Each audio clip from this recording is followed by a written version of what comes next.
ఏపీలో అభ్యర్థుల జాబితాను వైసీపీ అధిష్టానం ప్రకటించింది. 175 అసెంబ్లీ, 25 ఎంపీ సీట్లలో బరిలో ఉండే అభ్యర్థుల లిస్టు రిలీజ్ చేశారు. కడప జిల్లాలోని ఇడుపులపాయలో వైఎస్ రాజశేఖర్ రెడ్డి ఘాట్ వద్ద నివాళులు అర్పించిన సీఎం ఆ తర్వాత లిస్టును ప్రకటించారు. ఎమ్మెల్యేల పేర్లను సీనియర్ మంత్రి ధర్మాన ప్రసాదరావు చదవగా ఎంపీల జాబితాను నందిగం సురేష్ బాబు ప్రకటించారు. బడుగు బలహీన వర్గాలతో పాటు మహిళలకు పెద్దపీట వేశామని వైసీపీ అధిష్టానం వెల్లడించింది.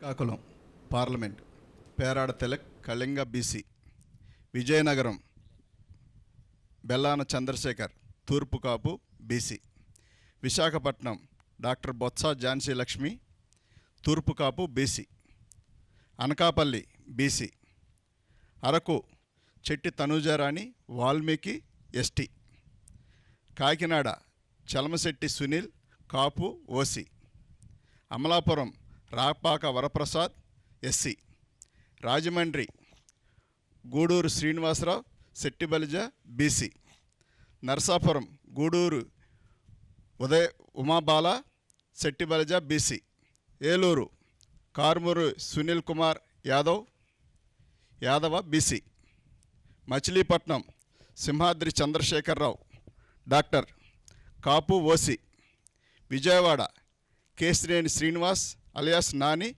కమ్మ OC, Guntur Kilari Venkata Rosaiah Kapu OC, Narasaraopet Poluboina Anil Kumar Yadava BC, Bapatla Nandigam Suresh Babu SC, Ongole Chevireddy Bhaskar Reddy OC, Nellore Venumbaka Vijayasai Reddy గారు Reddy OC, Tirupati Maddela Gurumurthy SC, Chittoor N Reddeppa SC, Rajampet Peddireddy Venkata Mithun Reddy OC, Kadapa Y S Avinash Reddy OC, Kurnool B Y Ramaiah Boya BC, Nandyal Pocha Brahmananda Reddy OC, Hindupur Joladarasi Shantha Boya BC, Anantapur Malagundla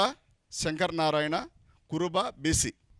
Andhra Pradesh నుంచి వైఎస్ఆర్ కాంగ్రెస్ పార్టీ తరఫున పోటీ చేస్తున్నటువంటి శాసనసభ్యుల జాబితాని ఇప్పుడు మేము ముందుంచబోతున్నాను.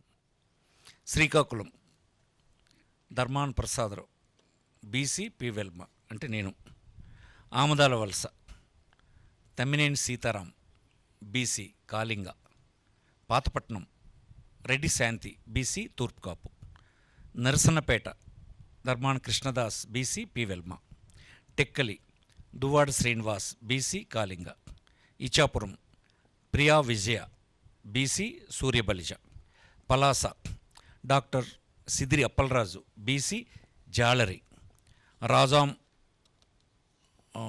SC doctor Tale Rajesh, Vizianagaram Kolagatla Veerabhadraswamy OC Vysya, Bobbili Sambangi Venkata Chinnappalanaidu BC K Velama, Gajapathi Nagaram Botcha Appalanarasayya BC Turpu కాపు, Cheepurupalli Botcha Satyanarayana BC Turpu Kapu, Nellimarla Badukonda Appalanaidu BC Turpu Kapu, Etcherla Gorrela Kiran Kumar BC Turpu Kapu, Gajuwaka Gudivada Amarnath OC Kapu, Visakhapatnam south Vasupalli Ganesh BC Vadabalija, Visakhapatnam north Kamilla Kannaparaju KK Raju అంటారు ఇతన్ని ఓసీ క్షత్రియ, భీమిలి ముత్తంశెట్టి శ్రీనివాసరావు అవంతి శ్రీనివాస్ అంటారు OC Kapu, Visakhapatnam east MVV Satyanarayana OC Kamma, Visakhapatnam west Adari Anand BC Gavara, Srungavarapukota Kadubandi Srinivasarao BC K Velama. Pendurthi Annamreddy Adeep Raj BC K Velama. Payakaraopeta Kambala Jogulu SC. Chodavaram Karanam Dharmasri BC Turpukapu. Narsipatnam Petla Umashankar Ganesh BC K Velama. Anakapalli Malasala Bharat Kumar BC Turpukapu. Madugula Budi Mutyala Naidu BC K Velama. Elamanchili Uppalapati Venkata Ramanamurthy Raju Kannababu Raju అంటారు OC Kshatriya. Araku valley Regam Matsyalingam ST. Paderu Matsyaraju Visweswararaju ST. Rampachodavaram Nagulapalli Dhanalakshmi ST. Parvathipuram Alajangi Jogarao. ఏపీలో అభ్యర్థుల జాబితాను YCP అధిష్టానం ప్రకటించింది. 175 assembly 25 MP సీట్లలో బరిలో ఉండే అభ్యర్థుల లిస్టు రిలీజ్ చేసింది వైసీపీ. సో దీనికి సంబంధించిన పూర్తి డీటెయిల్స్ మా ఎగ్జిక్యూటివ్ ఎడిటర్ అశోక్ లైవ్ లో అందిస్తారు. అశోక్ చెప్పండి, పూర్తిగా సామాజిక సమీకరణాలు పాటిస్తూ కూడా ఈ లిస్టును తయారు చేశాము. సుమారు 50%కి పైగా సీట్లను ఎస్సీ ఎస్టీ బీసీలకు కేటాయించామని జగన్ అంటున్నారు. దీనికి సంబంధించిన వివరాలేంటి?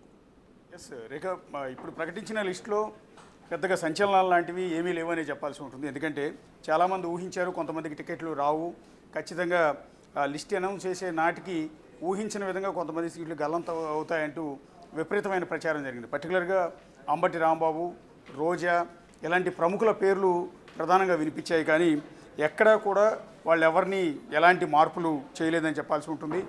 గత 2 నెలలుగా ఆయా నియోజకవర్గాలకు సంబంధించిన సమన్వయకర్తలు అంటే ఇన్ఛార్జీలుగా ఎవరినైతే నియమించారో ఆల్మోస్ట్ 99.9% ఇన్ఛార్జీలని ఇప్పుడు ఎమ్మెల్యేలుగా ప్రకటించడం అనేది జరిగింది తప్ప ఊహించని మరుపులు అంటూ కూడా ఏమీ లేవు. ఎప్పుడైతే ఊహించిన మరుపులు ఉన్నాయంటే ఆ సిట్టింగ్ ఎమ్మెల్యేని కాదని ఇన్ఛార్జిగా వేరొకరిని నియమించిన సందర్భం ఉందో అప్పుడు కొన్ని గొడవలు జరిగాయి. కొంతమంది అభ్యంతరాలు వ్యక్తం చేశారు. మమ్మల్ని కాదని వేరొకరిని ఇన్ఛార్జిగా ఎట్లా పెడతారంటూ అభ్యంతరాలు వ్యక్తం చేశారు. కొంతమంది పార్టీ నుంచి బయటకు వచ్చారు. ఇవన్నీ గత 2 నెలలుగా లిస్టు విడుదల చేసిన ప్రతి సందర్భంలో, ఇన్ఛార్జీల లిస్టు విడుదల చేసిన ప్రతి సందర్భంలో కూడా ఈ రకమైన ఇబ్బందులు పార్టీ కొంత ఎదుర్కోవాల్సిన పరిస్థితి ఉండేది. కానీ ఇప్పుడు ఈ లిస్టు డైరెక్ట్గా ఎమ్మెల్యే అభ్యర్థుల లిస్టు ప్రకటించిన తర్వాత మాత్రం ఇలాంటి ప్రతిఘటనలు ఏవి కూడా వచ్చే అవకాశం లేదు. ఎందుకంటే ఆల్రెడీ గత 2 నెలలుగా దాదాపు 12-13 లిస్టులు విడుదల చేశారు ఇన్ఛార్జీలుగా. ఆ ఇన్ఛార్జీలుగా ఎవరైతే ఉన్నారో వాళ్లే ఎమ్మెల్యే క్యాండిడేట్లు అంటూ పార్టీ మొదటి నుంచి కూడా చెప్పుకుంటూ వస్తుంది. సో అందువల్ల ప్రిపేర్ అయిపోయి ఉన్నారు. గత 2-3 నెలల నుంచి ఎవరినైతే ఇన్ఛార్జీలుగా ప్రకటించారో వాళ్ళు నియోజకవర్గాల్లో పనిచేసుకుంటూ ఉన్నారు. సో వాళ్లే ఎమ్మెల్యే అభ్యర్థిగా ఇంటింటికి వెళ్ళి ప్రచారం కూడా చేస్తూ ఉన్నారు. కాబట్టి ఇప్పుడు విడుదల చేసిన లిస్టులో కూడా వాళ్ళ పేర్లే ఉన్నాయి తప్ప ఏ ఒక్కటి ఊహించిన విధంగా అయితే ఎవరో ఒకరిని తప్పించేయటమో, ఊహించిన వ్యక్తిని తీసుకొచ్చి ఆ స్థానంలో ఎమ్మెల్యేగా ఇంకొకరిని కూర్చోబెట్టడం లేదా ఎంపీగా నియమించడము ఇలాంటి పరిస్థితులు ఎక్కడ కూడా మనకు కనిపించలేదు. ఎంపీ క్యాండిడేట్లకు సంబంధించి 25కి 24 స్థానాలు మాత్రమే అనౌన్స్ చేశారు. అది కూడా అనకాపల్లి స్థానం పెండింగ్లో ఉంచారు. ఎందుకు పెండింగ్లో ఉంచారా అన్న విషయం ఎక్కడ కూడా చెప్పలేదు. లిస్టు చదివిన నందిగాం సురేష్ కూడా అక్కడికి వచ్చిన తర్వాత కేవలం బీసీ అని మాత్రమే చదివారు. సో పొరపాటున పేరు చదవలేదేమో అనుకున్నారు. ఆ తర్వాత మైక్ తీసుకున్న సీఎం జగన్ స్వయంగా చెప్పారు 24 ఎంపీ మాత్రమే అనౌన్స్ చేస్తున్నాం, అనకాపల్లిని మాత్రం పెండింగ్లో ఉంచామన్నారు. ఎందుకు పెండింగ్లో ఉంచారు అనేది మాత్రం పూర్తి స్థాయిలో క్లారిటీ లేదు. బహుశా ఎవరికి సీట్ ఇవ్వాలన్న దాని మీద కొంత తర్జన భర్జన జరుగుతున్నట్టుగా తెలుస్తోంది. సో అక్కడ ఉన్న ఈక్వేషన్స్ కారణంగా సీట్ ఎక్స్పెక్ట్ చేసేవాళ్ళు, లేకపోతే ఆల్రెడీ సిట్టింగ్ ఎంపీ, ఇట్లా రకరకాల కారణాలు ఉన్నట్టున్నాయి. సో వాటి వల్ల అనకాపల్లి మాత్రం పెండింగ్ ఉంచారు. శ్రీకాకుళం ఎంపీ సీటు పేరాడ తిలక్ ఇచ్చారు. విజయనగరం బెల్లాన చంద్రశేఖర్ సిట్టింగ్ ఎంపీకే ఇచ్చారు. అట్లా విశాఖపట్నం బొత్స ఝాన్సీ లక్ష్మికి ఇచ్చారు. ఈసారి ఆమె గతంలో విజయనగరం ఎంపీగా విజయం సాధించారు. ఆమెని ఈసారి విశాఖపట్నం తీసుకొచ్చి ఎంపీగా బరిలోకి దింపి ప్రయోగం చేయబోతున్నారు. అలాగే అరకు చెట్టి తనూజారాణికి సీట్ ఇచ్చి ఇవ్వడం జరిగింది. కాకినాడ చలమల్ల శెట్టి సునీల్, ఇది కూడా పేరు పారిశ్రామికవేత్తగా అందరికీ తెలుసు. సో గతంలో ఆయన టీడీపీ నుంచి పోటీ చేసి ఓడిపోయారు. అంతకుముందు ప్రజారాజ్యం నుంచి పోటీ చేసి ఓడిపోయారు. దాదాపు 3 సార్లు పోటీ చేసి ఓడిపోయారు. ఈసారి మళ్ళీ వైఎస్ఆర్ కాంగ్రెస్ పార్టీ తరఫున ఆయన తన భవిష్యత్తుని ఎదుర్కొంటూ ఉన్నారు కాకినాడ ఎంపీ సీట్ నుంచి. అలాగే అమరాపురం నుంచి రాపాక వరప్రసాద్, ఈయన sitting Razole MLA, Janasena party నుంచి గెలిచిన ఏకైక ఎమ్మెల్యే. అయితే ఆయన రాజోలు నుంచి ఎమ్మెల్యే సీట్ ఎక్స్పెక్ట్ చేశారు, కానీ అనూహ్యంగా ఆయన్ని ఎంపీగా అమలాపురం పంపిస్తున్నామని కొద్ది రోజుల క్రితమే ఆయనకి సిగ్నల్ ఇచ్చారు. కాబట్టి ఆయన కొంత అసంతృప్తిని ఇప్పటికే వ్యక్తం చేస్తూ వస్తున్నారు. అట్లాగే రాజమండ్రి సిట్టింగ్ ఎంపీ భరత్ను ఎమ్మెల్యేగా పంపించి ఆ స్థానంలో గూడూరి శ్రీనివాసులను ఎంపీ అభ్యర్థిగా పంపిస్తున్నారు. నరసాపురం నుంచి గూడూరి ఉమాబాల గతంలో రఘురామకృష్ణరాజు వైఎస్ఆర్ కాంగ్రెస్ పార్టీ నుంచి విజయం సాధించారు. ఆ తర్వాత ఆయన పార్టీ మారారు. ఇటీవలే వైఎస్ఆర్ కాంగ్రెస్ పార్టీకి రాజీనామా చేశారు. ఆయన స్థానంలో గూడూరు ఉమాబాల స్థానిక అడ్వకేట్కి ఎంపీ స్థానం కేటాయించడం జరిగింది. ఏలూరు కారుమూరి సునీల్ కుమార్ రెడ్డి సిట్టింగ్ ఎంపీని కాదని కారుమూరి సునీల్ కుమార్ అంతకాలి 30 ఏళ్ళు కూడా ఏజ్ లేని యువ నాయకుడు. సో మంత్రి కారుమూరి నాగేశ్వరరావుకి కుమారుడు. ఆయన కుమారుడిని ఈసారి తీసుకొచ్చి ఏకంగా ఎంపీగానే బరిలోకి దింపుతూ ఉన్నారు. ఒక యంగ్స్టర్ని బరిలోకి దింపుతున్నారు. మచిలీపట్నం నుంచి సింహాద్రి చంద్రశేఖరరావు, ఇక్కడ నుంచి గెలిచిన బాలశౌరి పార్టీ మారి జనసేన నుంచి పోటీ చేస్తున్నారు. కాబట్టి ఆయన స్థానంలో సింహాద్రి చంద్రశేఖరరావుని బరిలోకి దింపుతున్నారు. విజయవాడ కేశినేని శ్రీనివాస్, ఈయన టీడీపీ తరఫున గతంలో ఎంపీగా 2 సార్లు గెలిచారు. రీసెంట్గానే తెలుగుదేశం పార్టీకి రిజైన్ చేసి ఆయన వైసీపీలోకి వచ్చారు. వైసీపీ తరఫున ఈసారి అదే స్థానం నుంచి సిట్టింగ్ ఎంపీ కేశినేని నాని పోటీ చేస్తున్నారు. గుంటూరు నుంచి కిలారి వెంకట రోసయ్య, ఈయన పొన్నూరు ఎమ్మెల్యే. వాస్తవానికి పొన్నూరు ఎమ్మెల్యే స్థానం నుంచి ఖాళీ చేయించి తీసుకొచ్చి గుంటూరులో ఎంపీ స్థానం నుంచి కిలారి వెంకటరోసయ్యని బరిలోకి దింపుతూ ఉన్నారు. అట్లాగే నరసరావుపేట నుంచి పోలుబోయిన అనిల్ కుమార్ యాదవ్, ఈయన నెల్లూరు అర్బన్ ఎమ్మెల్యే. నెల్లూరు నుంచి అక్కడ ఎమ్మెల్యే ఉన్న క్యాండిడేట్ని తీసుకొచ్చి ఇక్కడ ఎంపీగా బరిలోకి దింపుతూ ఉన్నారు. ఆయన గత కొద్ది కాలం క్రితమే ఆయన ఇన్ఛార్జ్గా నియమించారు. అప్పటి నుంచి కూడా వచ్చి ఇక్కడ నరసరావుపేటలో పనిచేసుకుంటూ కూడా ఉన్నారు. అట్లాగే బాపట్ల నుంచి నందిగామ సురేష్, ఈయన ఆల్రెడీ సిట్టింగ్ ఎంపీ. ఒంగోలు నుంచి మాత్రం చెవిరెడ్డి భాస్కర్ రెడ్డి, ఇది మాగుంట శ్రీనివాసులు పార్టీకి రిజైన్ చేశారు. ఆయన తెలుగుదేశం పార్టీ నుంచి బరిలోకి దిగే అవకాశం కనిపిస్తున్న నేపథ్యంలో ఆ స్థానం నుంచి చంద్రగిరి ఎమ్మెల్యే, అది చంద్రగిరి చిత్తూరు జిల్లా చంద్రగిరి ఎమ్మెల్యేగా ఉన్న చెవిరెడ్డి భాస్కర్ రెడ్డిని ఎమ్మెల్యే స్థానం కాదని ఈసారి ఎంపీగా బరిలోకి దింపుతున్నారు. అట్లాగే అదే చంద్రగిరి స్థానం అంటే చెవిరెడ్డి భాస్కర్ రెడ్డి ఖాళీ చేసిన స్థానాన్ని మాత్రం ఆయన కొడుకు మోహిత్ రెడ్డి చేత పోటీ చేస్తున్నారు. నెక్స్ట్ నెల్లూరు నుంచి వేణుంపాక విజయసాయిరెడ్డి, ఇది నెల్లూరు, ఇది ఆసక్తికరమైన అంశం. ఈసారి ఇప్పటివరకు రాజ్యసభ ఎంపీగా మాత్రమే ఉన్న విజయసాయిరెడ్డి ఈసారి నేరుగా ఎన్నికల్లో బరిలోకి తొలిసారి ప్రత్యక్ష ఎన్నికల్లోకి విజయసాయిరెడ్డి బరిలోకి దిగబోతున్నారు. అది కూడా తన సొంత ఊరు కూడా నెల్లూరు జిల్లాలో ఉంది, అక్కడ నుంచే ఆయన బరిలోకి దిగుతున్నారు. అట్లాగే తిరుపతి నుంచి మధ్యలో గురుమూర్తి, ఆయన కూడా sitting MP. YSR Congress party తరఫు నుంచి మధ్యంతర ఎన్నికల్లో ఉప ఎన్నికల్లో ఆయన గెలిచారు. సో ఉప ఎన్నికల్లో గెలిచిన గురుమూర్తి మళ్ళీ అదే స్థానం నుంచి పోటీ చేస్తున్నారు. చిత్తూరు నుంచి రెడ్డప్ప, ఆయన సిట్టింగ్ ఎంపీ, మళ్ళీ అక్కడికి సీట్ ఇచ్చారు. రాజంపేట మిథున్ రెడ్డి, ఆయన ఆల్రెడీ వైసీపీ సిట్టింగ్ ఎంపీ, మళ్ళీ అక్కడ నుంచి ఆయనకి స్థానం ఇచ్చారు. కడప నుంచి Avinash Reddy sitting MP YSR Congress party, so అక్కడ నుంచి ఆయనకి సీట్ ఇచ్చారు. కర్నూలు నుంచి మాత్రం బివై రామయ్య, ఈయన మాజీ మేయర్, సో ఆయనకు మాజీ మేయర్కు ఈసారి ఎంపీ స్థానం కేటాయించడం అనేది జరిగింది. అట్లాగే వాస్తవానికి ఇక్కడ కర్నూలు ఎంపీగా మంత్రి గుమ్మనూరు జయరామ్ని పంపించి ఆలోచన చేశారు, కానీ ఆయన పార్టీకి రిజైన్ చేశారు. ఎంపీకి ఎట్టి పరిస్థితుల్లో పోటీ చేయనని చెప్పడంతో మాజీ మేయర్ బివై రామయ్యని కర్నూలు ఎంపీగా బరిలోకి దింపుతూ ఉన్నారు. అట్లాగే నంద్యాల నుంచి పోచా బ్రహ్మానందరెడ్డికి అవకాశం కల్పించారు. హిందూపూర్ నుంచి జలాధరి శాంత, ఇదొక ఆసక్తికరమైన ఇదని చెప్పాల్సి ఉంటుంది. ఎందుకంటే హిందూపూరు ఎంపీగా ఉన్న మాజీ పోలీస్ అధికారి గోరంట్ల మాధవ్ అనేక వివాదాల నేపథ్యంలో ఆయన ఎంపీగా ఈసారి అవకాశం కల్పించలేదు. సిట్టింగ్ ఎంపీని కాదని పక్కన పెట్టేశారు పూర్తిగా. ఆయనకి ఎమ్మెల్యే సీటు ఇవ్వలేదు, ఎంపీ సీటు కూడా ఇవ్వలేదు, పార్టీలో ఏ పదవి కూడా ఇవ్వలేదు. సో ఆయన మీద వచ్చిన అనేక అలిగేషన్స్ కారణంగా గోరంట్ల మాధవ్ని తప్పించి ఆ స్థానంలో జలదర్శి శాంత, ఈ వాస్తవానికి ఆవిడ పక్క కర్ణాటక రాష్ట్రానికి సంబంధించిన మహిళ. కర్ణాటకలో ఉన్న రాములు మాజీ మంత్రి కూడా ఆయన. సో బీజేపీ మాజీ మంత్రిగా ఉన్నారు, గతంలో సొంత పార్టీ కూడా పెట్టారు. గాలి జనార్దన్ రెడ్డికి అత్యంత సన్నిహితుడిగా ఉన్నారు. గాలి జనార్దన్ రెడ్డి కేసులో కూడా ఇరుక్కున్నారు. ఆయనకి సొంత సోదరి జలదర్శి శాంత, ఆమెని తీసుకొచ్చి వ్యూహాత్మకంగా హిందూపూర్ స్థానం నుంచి ఎంపీగా బరిలోకి దింపుతూ ఉన్నారు. ఇది ఆశ్చర్యకరమైన విషయం అని చెప్పాల్సి ఉంటుంది. ఎందుకు ఈ నిర్ణయం తీసుకున్నారు? అదే వైఎస్ఆర్ కాంగ్రెస్ పార్టీలో చాలామంది సీట్ ఎక్స్పెక్ట్ చేసినప్పటికీ కర్ణాటక నుంచి శ్రీరాములు సోదరిని తీసుకొచ్చి ఇక్కడ ఎందుకు బరిలోకి దించారనేది ఇంతవరకు పార్టీ నేతలు కూడా అర్థం కావట్లేదు. అలాగే అనంతపురం నుంచి మలగొండ్ల శంకర్ నారాయణ, ఈయన పెనుగొండ ఎమ్మెల్యేగా ఉన్నారు, పెనుగొండ సిట్టింగ్ ఎమ్మెల్యే, అట్లాగే రాష్ట్ర మంత్రి కూడా ఆయన. సో రాష్ట్ర మంత్రికి ఈసారి అక్కడ ఎమ్మెల్యే స్థానం కాదని అనంతపురం ఎంపీ స్థానం నుంచి పోటీ చేయమని ఆదేశించారు. ఆయన కూడా కొద్ది కాలం నుంచి పోటీ చేసుకున్నారు. ఇది ఎంపీ వైఎస్ఆర్ కాంగ్రెస్ పార్టీ ప్రకటించిన 24 ఎంపీ స్థానాలు క్యాండిడేట్లకు సంబంధించిన సమాచారం. ఇక 175కు 175 అసెంబ్లీ స్థానాలని వైఎస్ జగన్ వాళ్ళు ప్రకటించారు. ధర్మాన ప్రసాదరావు చేత ఈ సీట్ల అనౌన్స్మెంట్ అనేది తన పక్కన కూర్చుని చేయించారు. ఎంపీ సీట్ల మొత్తాన్ని నందిగాం సురేష్ చేత ప్రకటన చేయిస్తే ఎమ్మెల్యే సీట్ల మొత్తాన్ని మాత్రం ధర్మాన ప్రసాదరావు చేత చేయించారు. సో గతంలో కూడా అంటే 2019 ఎన్నికల్లో కూడా ఇదే ఇద్దరి చేత సీట్ల అనౌన్స్మెంట్ చేయించారు.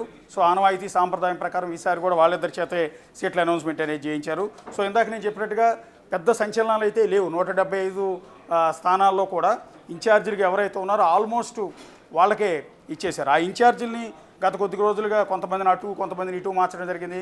కొంతమంది అలిగేషన్స్ ఎదుర్కొంటున్న వాళ్ళని ఆ స్థానం కాదని వేరే స్థానానికి పంపించడం జరిగింది. సో ఇట్లా రకరకాల ప్రయోగాలన్నీ కూడా ఇంతకు ముందే చేసేశారు. ఎవరెవరైతే ఇన్ఛార్జీలుగా ఉన్నారో వాళ్ళందరినీ ఎమ్మెల్యే క్యాండిడేట్గా ఇప్పుడు అనౌన్స్ చేయడం అనేది జరిగింది. సో 175 మొత్తం అనౌన్స్ చేయడం అనేది సాధ్యం కాదు కాబట్టి కొంతమంది గురించి మాత్రం చెప్పే ప్రయత్నం చేస్తాం. శ్రీకాకుళం జిల్లాలో Dharmana Prasadarao so already sitting MLA ఆయన్నే తీసుకున్నారు. నెక్స్ట్ ఆముదాల వలస నుంచి సిట్టింగ్ ఎమ్మెల్యే తమ్మినేని సీతారాం ఉన్నారు. తమ్మినేని సీతారాం స్పీకర్గా కూడా ఉన్నారు. ఆయన మీద రకరకాల ఆరోపణలు ఇటు తెలుగుదేశం పార్టీ కావచ్చు జనసేన కావచ్చు చేశాయి. సో ఆయన వయసు రీత్యా కూడా ఆయనకి ఈసారి సీటు దక్కదని భావించారు. ఆయన కుటుంబం నుంచి ఎవరికైనా ఇస్తారేమో అనుకున్నారు. కానీ ఇది కొంత విపరీతమైన చర్చ జరిగింది. ఒక దశలో ఆయన కూడా కొంత డైలమాలో పడిన పరిస్థితి ఉంటుంది. కానీ అనూహ్యంగా ఆయన యాజిటీస్గా అక్కడ నుంచి ఎమ్మెల్యే క్యాండిడేట్గా అనౌన్స్ చేశారు. పాతపట్నం నుంచి రెడ్డి శాంతి సిట్టింగ్ ఎమ్మెల్యేగా ఉన్న, Narasannapeta sitting MLA Dharmana Krishnadas, Tekkali Duvvada Srinivas present ఎమ్మెల్సీగా ఉన్నారు.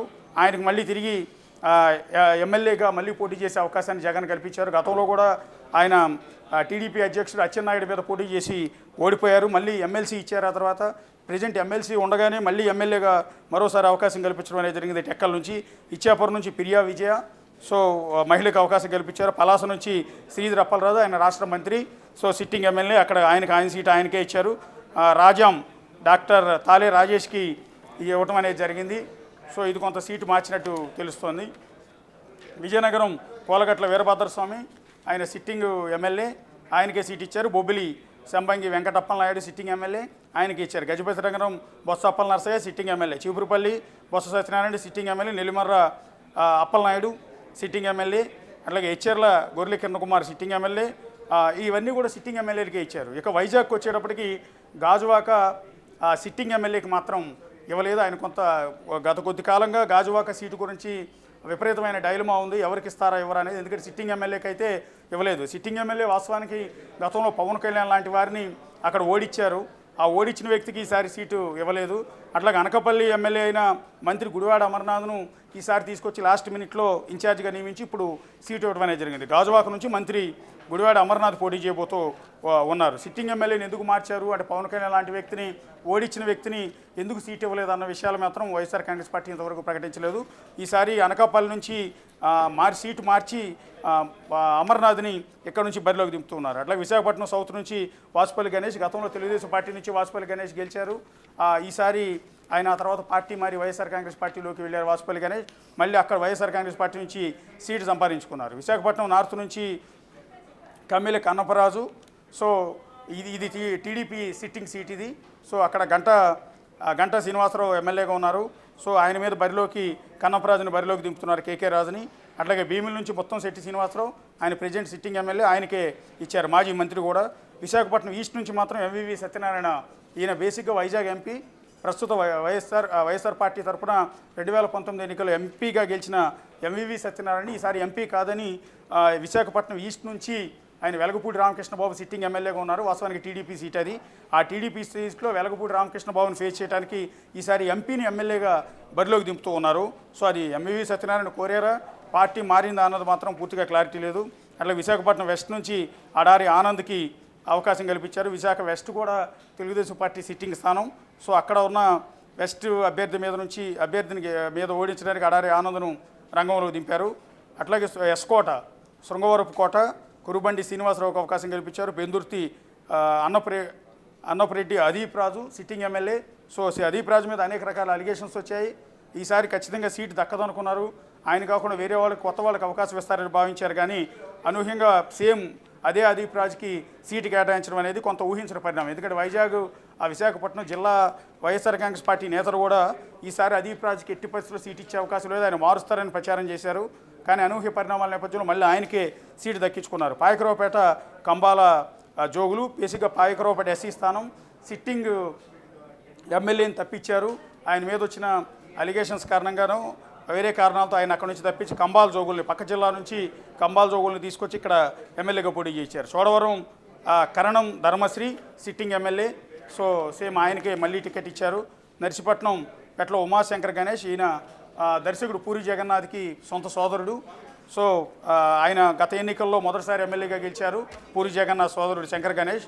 సో ఈసారి మళ్ళీ ఆయనకి సిట్టింగ్ సీట్ ఇవ్వడం అనేది జరిగింది. అనకాపల్లి మల్సాల భరత్ కుమార్కి అది మంత్రి గుడివాడ అమర్నాథ్ స్థానం, ఆయన అక్కడి నుంచి తప్పించి ఇక్కడ భరత్ కుమార్కి అవకాశం కల్పించారు. మాడుగుల బూడి ముత్యాలనాయుడు సిట్టింగ్ ఎమ్మెల్యే, యలమంచిలి వెంకటరమణమూర్తి రాజు సిట్టింగ్ ఎమ్మెల్యే, మళ్ళీ ఆయనకే స్థానం కల్పించారు. వాస్తవానికి ఈ కన్నబాబు రాజు మీద ఉప్పలపాటి వెంకటరమణమూర్తి రాజు అంటే కన్నబాబు రాజు అంటారు, ఆయన మీద అనేక అలిగేషన్స్ ఉన్నాయి.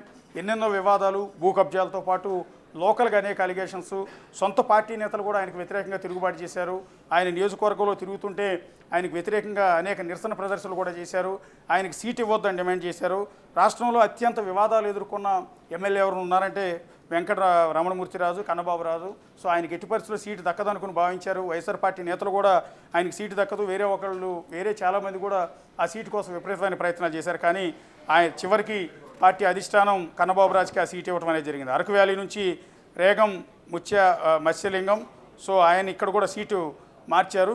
శెట్టి ఫాల్గున ఉండేవారు, అక్కడ ఆయన ప్లేస్లో మత్స్యలింగానికి అవకాశం కల్పించారు. పాడేరు మత్స్యర విశ్వేశ్వరరాజు, సో ఆయనకు అవకాశం కల్పించారు. Rampachodavaram Nagulapalli Dhanalakshmi, so B Ed sitting MLA, ఆమెకి మళ్ళీ తిరిగి అవకాశం కల్పించడం జరిగింది. ఈసారి ధనలక్ష్మి సీటు విషయంలో కూడా అనేక వివాదాలు ఉన్నాయి. సో ఆమెకి ఎట్టి పరిస్థితుల్లో సీటు రాదు అనుకున్నారు, కానీ చివరికి అనూహ్యంగా ధనలక్ష్మికి మళ్ళీ సీటు వచ్చిందని చెప్పాల్సి ఉంటుంది. పార్వతీపురం నుంచి అలజంగి జోగారావుకి అవకాశం కల్పించారు. కురుపాం పాముల పుష్పశ్రీవాణి మాజీ మంత్రి, సో ఆమెకి యాస్టీస్గా మళ్ళీ అక్కడ సిట్టింగ్ స్థానం నుంచే సీట్ ఇవ్వడం అనేది జరిగింది. సాలూరు నుంచి పీడిక రాజన్న ద్వారా, సో డిప్యూటీ సీఎంగా ఉన్నారు, సో ఆయనకి మళ్ళీ సిట్టింగ్ స్థానం సీట్ ఇచ్చారు. పాలకొండ కళావతి సిట్టింగ్ ఎమ్మెల్యే, పత్తిపాడు వరుపుల సుబ్బారావు ఆయనకు అవకాశం కల్పించారు. జగ్గంపేట తోట నరసింహానికి సీటు కల్పించారు, ఈయన మాజీ మంత్రి కూడా. అట్లాగే తుని నుంచి దాడిశెట్టి రాజా రాష్ట్ర మంత్రి సిట్టింగ్ స్థానం మళ్ళీ అక్కడే ఇచ్చారు. పిఠాపురం నుంచి మాత్రం వంగా గీతకు ఈసారి అవకాశం కల్పించారు. ఆవిడ కాకినాడ ఎంపీగా ఉన్నారు. ఎంపీగా ఉన్న వంగా గీతను ఈసారి ఎంపీ స్థానం నుంచి ఖాళీ చేయించి ఎమ్మెల్యేగా పిఠాపురం నుంచి పోటీ చేస్తూ ఉన్నారు. కాకినాడ సిటీ నుంచి Durampudi Chandrasekhar Reddy sitting MLA, so యాస్టీ స్థానం మళ్ళీ ఆయనకే ఇవ్వడం అనేది జరిగింది. దూరంపూడి చంద్రశేఖర్ రెడ్డి సీటు మారుస్తారన్న ప్రచారం కూడా కొంత జరిగింది మొదట్లో, తర్వాత చివరికి ఆయనే నిలబడ్డారు. కాకినాడ రూరల్ కురసాల కన్నబాబు మాజీ మంత్రి సిట్టింగ్ ఎమ్మెల్యే, ఆయనే మళ్ళీ అవకాశం దక్కించుకున్నారు. పెద్దాపురం దావులూరు దొరబాబు, సో అక్కడ నుంచి అవకాశం ఇచ్చారు. రాజోలు నుంచి గొల్లపల్లి సూర్యారావుకి అవకాశం ఇచ్చారు. ఇది రాజోలు స్థానంలో సిట్టింగ్ జనసేన స్థానం. ఇది జనసేన స్థానం నుంచి గెలిచిన ఏకైక ఎమ్మెల్యే రాపాక వరప్రసాద్ ఉన్నారు. ఆయన అక్కడ నుంచి సీట్ ఎక్స్పెక్ట్ చేశారు, కానీ ఆయనకి ఇవ్వకుండా టీడీపీ నుంచి వచ్చిన రీసెంట్గా టీడీపీలో టికెట్ దక్కలేదని అసంతృప్తితో లాస్ట్ మినిట్లో బయటకు వచ్చిన గొల్లపల్లి సూర్యారావుకి వైఎస్ఆర్ కాంగ్రెస్ పార్టీలో తీసుకుని ఆయన్ను రాజోల నుంచి ఎమ్మెల్యేగా బరిలోకి దింపుతున్నారు. అక్కడ సీట్ ఎక్స్పెక్ట్ చేసిన వరప్రసాద్ని ఎంపీగా పంపించారు అమలాపురానికి. అట్లాగే కొత్తపేట నుంచి చిర్ల జగిరెడ్డి సిట్టింగ్ ఎమ్మెల్యే, ముమ్మిడివరం కొన్నాడ వెంకట సతీష్ కుమార్ ఆయన కూడా సిట్టింగ్ ఎమ్మెల్యే, రంపచోడవరం పిల్లి సూర్యప్రకాష్ ఆయనకు అవకాశం కల్పించారు. అమలాపురం పినిపే విశ్వరూప్ ఆయన కూడా సిట్టింగ్ ఎమ్మెల్యే, మాజీ మంత్రి, ఆయన కూడా అదే అవకాశం ఇచ్చారు. పి గన్నవరం నుంచి విప్పర్తి వేణుగోపాల్కి అవకాశం ఇచ్చారు. మండపేట తోట త్రిమూర్తులకి ఇక్కడ అవకాశం ఇచ్చారు. ఈసారి వైఎస్ఆర్ కాంగ్రెస్ పార్టీ నుంచి నేరుగా ఎమ్మెల్యేగా బరిలోకి దిగబోతున్నారు తోట త్రిమూర్తులు, మాజీ ఎమ్మెల్యే ఆయన. సో ఇది సిట్టింగ్ టీడీపీ స్థానం. వాస్తవానికి మండపేట అనేది ప్రజెంట్ టీడీపీ ఎమ్మెల్యే ఉన్నారు జోగేశ్వరరావు, సో ఆయన మీద తోట త్రిమూర్తుల్ని బరిలోకి దింపుతూ ఉన్నారు. వాస్తవానికి ఇది పిల్లి సుభాష్ చంద్రబోస్, ఎంపీ పిల్లి సుభాష్ చంద్రబోస్ నియోజకవర్గం. గత ఎన్నికల్లో ఆయన మండపేట నుంచి పోటీ చేసి జోగేశ్వరరావు మీద ఓటమి పాలయ్యారు. ఈసారి తన కొడుక్కి మండపేట నుంచి సీట్ ఎక్స్పెక్ట్ చేశారు, కానీ అక్కడ నుంచి సీటు దక్కలేదు. దాని బదులు పక్క స్థానం నుంచి అవకాశం కల్పించారు. అట్లాగే అనపర్తి నుంచి సతీ సూర్యనారాయణ రెడ్డి సిట్టింగ్ ఎమ్మెల్యే, గోపాలపురం తానేటి వనిత, ఆమెను మాత్రం గత ఎన్నికల్లో కొవ్వూరు నుంచి గెలిచారు తానేటి వనిత, ప్రస్తుతం రాష్ట్ర హోంమంత్రిగా ఉన్నారు. ఆవిడ్ని ఈసారి స్థానం మార్చారు గోపాలపురం. వాస్తవానికి ఆవిడ గోపాలపురం ఒరిజినల్ కాన్స్టిట్యున్సీ. గతంలో తెలుగుదేశం పార్టీ నుంచి తానేటి వనిత గోపాలపురం నుంచి విజయం సాధించారు. ఆ తర్వాత అనూహ్యంగా గత ఎన్నికల్లో కొవ్వూరుకి మార్చారు. కొవ్వూరు నుంచి ఆ విజయం సాధించి హోంమంత్రి కూడా అయ్యారు. మళ్ళీ యథాస్థితి స్థానం తన పాత స్థానానికి మళ్ళీ వెళ్ళి అక్కడి నుంచి తానేటువంటి బరిలో దిగబోతున్నారు. రాజానగర్ నుంచి జక్కపూడి రాజా సిట్టింగ్ ఎమ్మెల్యే, నిడదవోలు గడ్డం శ్రీనివాస నాయుడు, సో ఈయన కూడా sitting MLA. Rajahmundry city Margani Bharat, ఇందాక చెప్పినట్టుగా రాజమండ్రి సిటీ అనేది టీడీపీ సీటు. వాస్తవానికి ఆదిరెడ్డి భవానీ ఎమ్మెల్యేగా ఉన్నారు, టీడీపీ సీటు. సో ఇక్కడ ఈసారి రాజమండ్రి ఎంపీ అయిన భరత్ని ఎంపీ స్థానం నుంచి మార్చి ఎమ్మెల్యేగా బరిలోకి దింపుతున్నారు. రాజమండ్రి రూరల్ నుంచి చెల్లిపోయిన వేణుగోపాలకృష్ణ, ఈయన వేరే స్థానం నుంచి రాష్ట్ర మంత్రి వేణుగోపాలకృష్ణ, ఆయన అక్కడి నుంచి తీసుకొచ్చి ఇక్కడ రాజమండ్రి రూరల్ స్థానం నుంచి బరిలోకి దింపుతున్నారు. కొవ్వూరు నుంచి తలారి వెంకట్రావుకి అవకాశం కల్పించారు. నరసాపురం నుంచి రాజవరప్రసాద్ రాజుకు, ముదునూరి నాగరాజవరప్రసాద్ రాజుకి అవకాశం కల్పించారు. సిట్టింగ్ ఎమ్మెల్యే, రాష్ట్ర ప్రభుత్వ చీఫ్ విప్ కూడా ఆయన. సో ఆయనకే మళ్ళీ యథావిధిగా అవకాశం కల్పించారు. భీమవరం నుంచి గంధి శ్రీనివాస్ సిట్టింగ్ ఎమ్మెల్యే, ఈయనకు ఒక హిస్టరీ ఉంది. గత ఎన్నికల్లో పవన్ కళ్యాణ్ని భీమవరంలో ఓడించి వైఎస్ఆర్ కాంగ్రెస్ పార్టీ తరపున ఎమ్మెల్యేగా అసెంబ్లీలో అడుగుపెట్టారు గంధి శ్రీనివాస్. మళ్ళీ యాజ్ ఇట్ ఈజ్గా ఆయనకే సీటు అప్పగించారు. అయితే అక్కడ మనం డిస్కస్ చేసినట్టు గాజువాకలో సిట్టింగ్ ఎమ్మెల్యే ఎవరైతే ఉన్నారో ఆయన పవన్ కళ్యాణ్ ఓడించారు. సో ఆ హిస్టరీ ఉంది అక్కడ కూడా, కానీ ఆయనకు మాత్రం సీట్ ఇవ్వలేదు. ఇక్కడ భీమవరం నుంచి పోటీ చేసిన పవన్ కళ్యాణ్ను ఓడించిన గంధి శ్రీనివాస్కు మాత్రం యాస్టీజ్గా సీట్ ఇచ్చారు. అట్లా ఆచంట నుంచి చెరుకువాడ శ్రీరంగనాథరాజు మాజీ మంత్రి, సిట్టింగ్ ఎమ్మెల్యే అక్కడ నుంచి ఇచ్చారు. తణుకు నుంచి కారుమూరు వెంకటనాగేశ్వరరావు ప్రస్తుతం మంత్రిగా ఉన్నారు, సిట్టింగ్ ఎమ్మెల్యే. మళ్ళీ యథావిధిగా ఆయనకే సీట్ ఇచ్చారు. ఉండి నుంచి పివిఎల్ నరసింహరాజుకి అవకాశం ఇచ్చారు. ఉండి టీడీపీ సిట్టింగ్ స్థానం వాస్తవానికి. సో అక్కడ ఉన్న మంత్రి రామరాజుని మీద బరిలో దింపడానికి పివిఎల్ నరసింహరాజుని ప్రయోగించబోతున్నారు వైఎస్ఆర్ కాంగ్రెస్ పార్టీ నుంచి. తాడేపల్లిగూడ నుంచి కొట్టు సత్యనారాయణ, సో మాజీ మంత్రి, సో ఆయనకు అవకాశం కల్పించారు. పాలకొల్లు గోడాల శ్రీహరి గోపాలరావుకు అవకాశం ఇచ్చారు. పాలకొల్లు కూడా టీడీపీ సిట్టింగ్ ఎమ్మెల్యే స్థానం. సో అక్కడ నుంచి ఈసారి శ్రీహరి గోపాలరావుని రంగంలో దింపుతున్నారు. చింతలపూడి నుంచి కంభం విజయరాజుని అవకాశం కల్పించారు. నూజివీడు నుంచి మేకా వెంకటప్రతాపారావు, ఆయన కూడా సిట్టింగ్ ఎమ్మెల్యే. దెందులూరు నుంచి సిట్టింగ్ ఎమ్మెల్యే అబ్బాయి చౌదరికి ఇచ్చారు. కైకలూరు నుంచి దూలం నాగేశ్వరరావు సిట్టింగ్ ఎమ్మెల్యే. పోలవరం తెల్లం రాజ్యలక్ష్మికి మార్చారు. ఇక్కడ బాలరాజు ఉండేవారు సిట్టింగ్ ఎమ్మెల్యే. సో ఆమెను కాదని ఈసారి తెల్లం రాజ్యలక్ష్మి అవకాశం కల్పించారు. ఏలూరు నుంచి ఆళ్ల నాని సిట్టింగ్ ఎమ్మెల్యే, మాజీ మంత్రి కూడా, హెల్త్ మినిస్టర్గా చేశారు, ఆయనకి అవకాశం ఇచ్చారు. ఉంగుటూరు ఉప్పాల శ్రీనివాసరావు ఆయనకు అవకాశం కల్పించారు. పామర్ నుంచి Kaile Anil Kumar sitting MLA. Avanigadda Simhadri Ramesh sitting MLA.